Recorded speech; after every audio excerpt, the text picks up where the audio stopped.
kata-kata penutup dari Rocky Gerung. Ya. Oke, saya cari cara yang bijak. Pidato Ibu Mega kemarin itu dramatis. Nilainya A. Pidato Adian hari ini nilainya A+.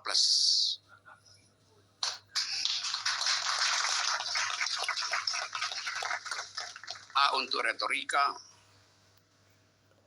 plus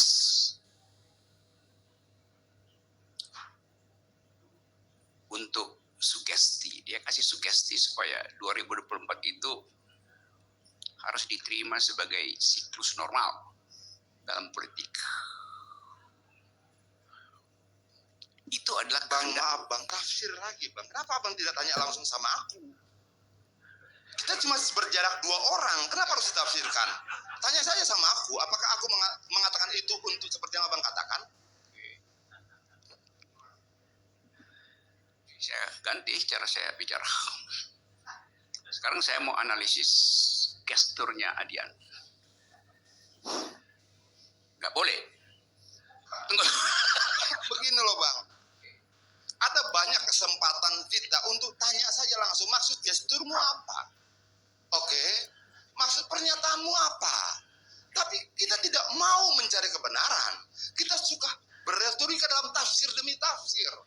Lalu kemudian rakyat mendengar di sana dan menjadi panas. Sementara kita keluar dari sini bersalaman. Tidak sehat dong. Tidak sehat. Tanya, maksud gesturmu apa, Adian? Pernyataanmu apakah 2024 itu mau kau jadikan sebagai sebuah siklus yang harus diterima? Tidak. Saya ingin menyampaikan itu kesepakatan kita 2024. Bukan keinginan Adian.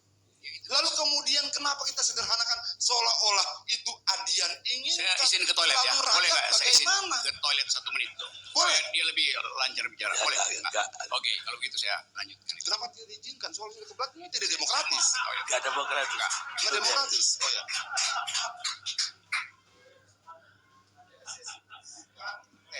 Jangan menafsirkan Adian.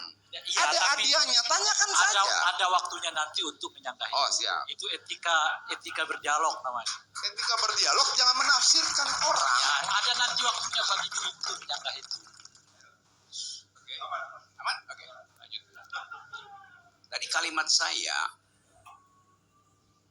Adian saya kasih A+, retorikanya A, sugestinya plus. Kenapa? Karena dia kasih sugesti. Ingat kata saya itu, sugesti bahwa 2024 itu adalah normalitas dari siklus kepresidenan. Gimana saya kasih tafsir? Emang itu sugestinya begitu kan? Karena dia mengatakan, mari kita tuntun ini sampai 2024. Itu yang disebut sugesti itu. Sampai di situ dulu. Kalau mau protes silahkan sebelum saya lanjut. Ketika dikasih kesempatan dilarang yang ini, jadi bingung saya. Enggak terus. Ada kesempatan?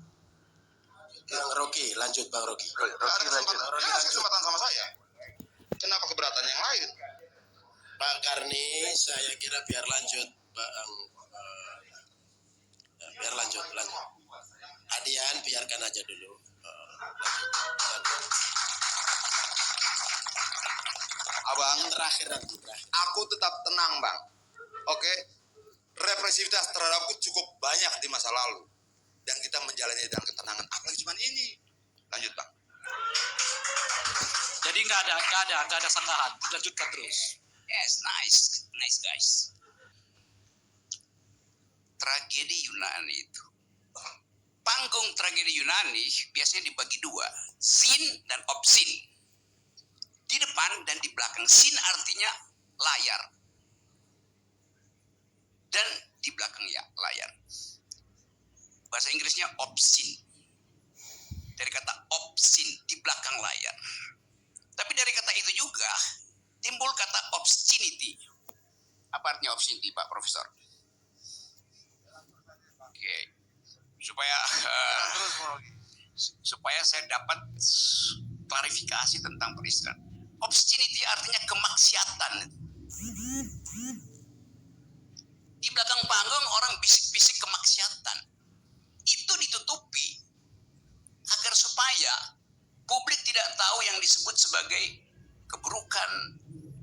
pengkhianatan, kerakusan, segala macam. Yang dilihat hanya yang di depan panggung. Itu teknik di dalam Greek tragedy. Peristiwa PDIP jadi problem publik karena yang obscenity itu justru yang terlihat. Dan itu yang diulas orang itu, bukan soal karakter. Tetapi kita mau bedakan dulu bahwa akhirnya orang tahu bahwa itu sebetulnya problem kemaksiatan politik di dalam semua peristiwa politik. PDIP diseret dalam tafsir itu oleh pengamat, bahkan pengamat asing yang hanya mendengar berita. Jadi keadaan ini membuat orang memperoleh pintu masuk untuk membaca masa depan politik Indonesia. Orang dapat grammar baru, kemurkaan. Orang dapat grammar baru, feodalisme.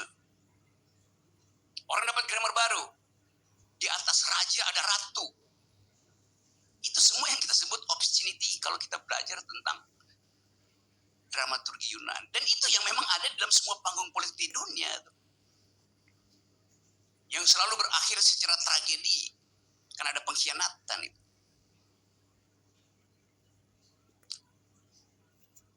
Saya nggak ada soal dengan PDIP itu. Saya nonton aja lihat itu.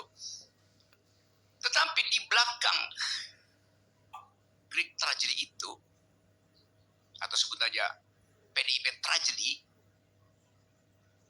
ada problem lebih mendasar dari sekedar Ibu Mega itu.